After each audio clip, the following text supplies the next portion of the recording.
Minions, these things, right here. They are the most important thing in this game. Hello, I'm Arcane Strawberry, and I'm going to go over the importance of minions and trading around them. First, let's start with the basics. Why are minions important? Of course, there's experience, but also, each type of minion has varying levels of gold, especially the cannon one. A typical wave gives you 105 gold, while a cannon wave starts off at a whopping 165 gold.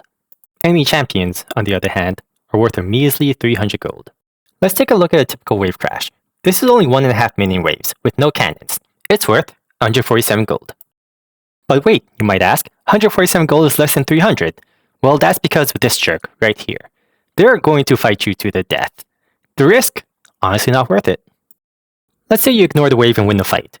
Congratulations, you get 300 gold. But what if it goes poorly? Well, they get 300 gold. But you also lose out on the wave, so that's 147 gold.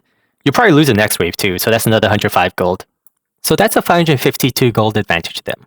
And that's not including things like cannon minions, turret platings, assists, objectives. It gets bad. So yeah, these things, way more important. Remember, this applies to the enemy as well. Minions are way more important than you are. We have a slight problem though. The enemy champion, they've also watched this. That means they also know this. Part 2.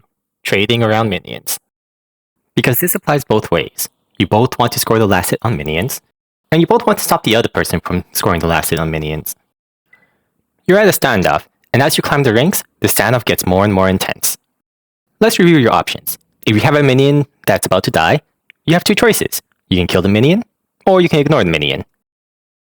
What about the other side? What are your options when the enemy has a minion about to die? It's pretty similar. You can let them kill the minion for free, or you can hit them as a little bit of a tax for the minion. So there's a bit of a dance here, swapping between offense and defense, scoring your own minions while also taxing them for their minions. The decision each time will depend on a few things, like how strong is each champion? Who is currently controlling the zone the minion is in? Are your abilities ready to make the tax extra juicy? Are the enemy's abilities ready to fight back? And not just the champion's main abilities, passives count too. And where's the rest of the enemy team? Are you in danger of getting ganked? This is one of the biggest fundamentals for top, mid, and bottom. And to be honest, it's a lot to think about.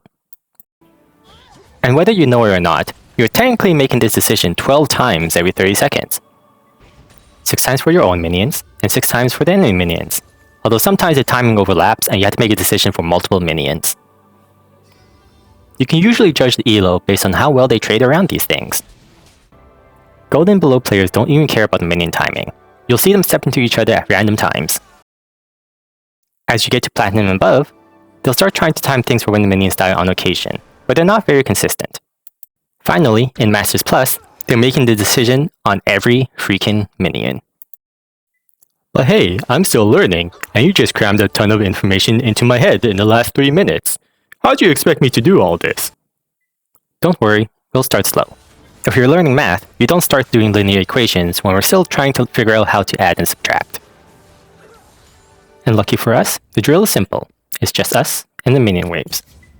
At first, just make sure you can kill all the minions without using abilities, unless you have to. After all, if you can't get the minions when there's no pressure, we need to fix that first. Try to only hit the minion at the last moment. Once you get used to this, just start mousing over the next minion about to die. No need to cue any action. We're just helping your brain recognize the next dying minion, whether it's a minion for you or a minion for them. As you get better at this, you'll learn to recognize which minion is dying next, based on where the little missiles are going. And remember, the cannon minion is very, very important. Make sure to practice it under both the enemy turret and your own turret, since the timing for these things are a bit different in those situations. And that's it. That's the drill. The rest you'll have to learn in games, but don't try to learn it all at once. First, just pay attention to the enemy champion. Once you feel comfortable watching them and how they move, start taking trades. There's only 2 moments when you really want to trade. The first time is when you have a minion to kill, and the second time is when they have a minion to kill. At all other times, no need to force anything. And if the enemy just kills all the minions immediately with their abilities, that's perfectly fine. It means they won't have an ability to fight back. Just be careful of the minion wave. Once you feel comfortable with the timing of the trades, you can start layering more complex information. First, start with making sure your own abilities are ready for the trade. After that, start paying attention to your passive abilities. Even if your champion doesn't have one that matters, you usually have one through your rune page.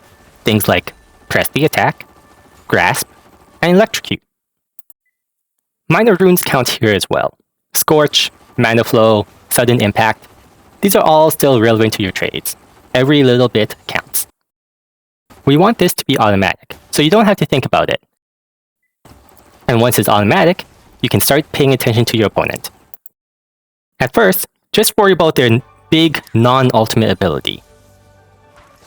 Things like Jax's Dodge, Blitzcrank's Hook, or Ahri's Charm. No need to know the exact cooldown when you're starting out. If it's a big ability, it's going to have at least a 5-second cooldown. And eventually, you can expand this to track multiple abilities. Not to mention, their passive and rune setup. If you made it to this part of the video, congratulations! This has been a lot. This isn't something you're going to figure out in a day. Rather, you're going to be revisiting some of these as you climb the ranks. Things that worked in Silver maybe won't work in Platinum. Just remember, it's all about the minions.